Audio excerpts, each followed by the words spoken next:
Timor-Leste tem duas línguas oficiais, o português e o tetum, tem duas línguas de trabalho, o inglês e o indonésio, e tem uma população que fala mais de 20 línguas. E estamos a falar de um país bastante pequeno.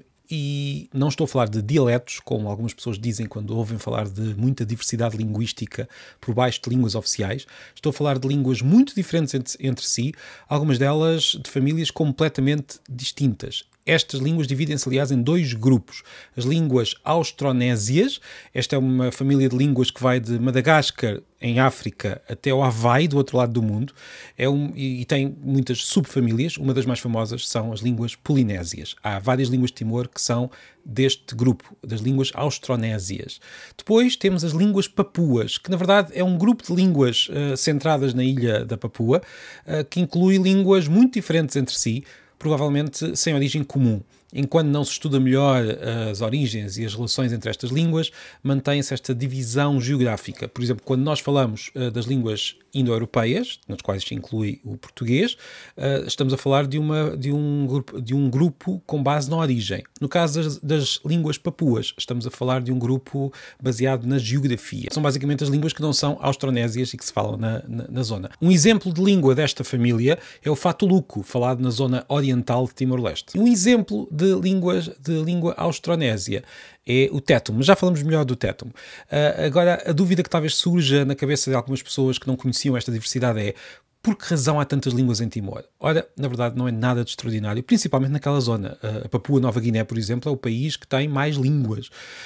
Encontramos esta diversidade, talvez não com o exagero da Papua Nova Guiné, mas encontramos esta diversidade em muitos lugares do mundo. É muito mais comum termos territórios com muitas línguas que distam poucos quilómetros do que territórios muito grandes com uma só língua. E mesmo esses territórios muito grandes com uma só língua normalmente disfarçam ou algo que aconteceu há relativamente pouco tempo, há poucas centenas de anos, em que uma língua se espalhou por algum motivo histórico particular, mas depois, no futuro, se deixarmos passar milhares de anos, essa língua acaba por se separar noutras línguas. Ou então, o que acontece é que este território tem uma língua visível, mas tem uma diversidade muito grande por baixo.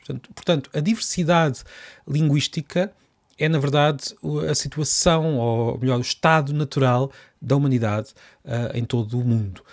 Agora, sendo assim, como é que os seres humanos comunicam entre eles? Como é que isto não é um problema?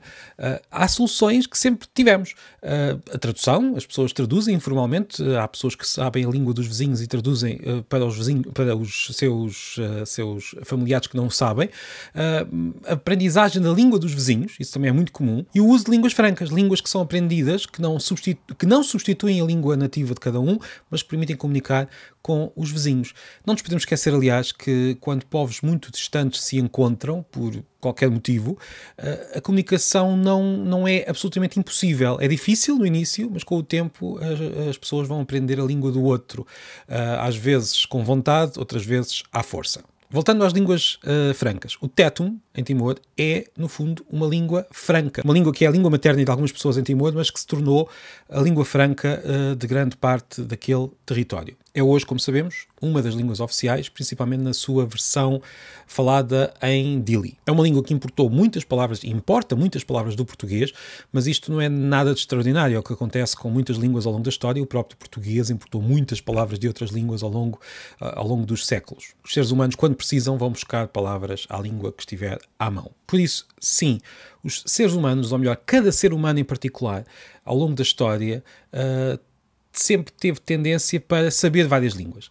A língua própria, a sua língua materna, a língua dos vizinhos, ou as línguas dos vizinhos, a língua franca necessária para um território mais alargado, ou mesmo as línguas francas no plural. A ideia de que cada pessoa tem uma língua e pronto, é uma ideia muito excepcional à escala da história da humanidade. Quase sempre falamos de várias maneiras e em várias línguas. Isto porque as línguas não vêm nos genes, não são transmitidas de pais para filhos de forma inata. As línguas aprendem-se, as línguas transmitem-se pelo ar. Se alguém quiser acrescentar algum ponto sobre as línguas de Timor, ficarei muito contente. É um país que não conheço, mas que gostava de conhecer um dia.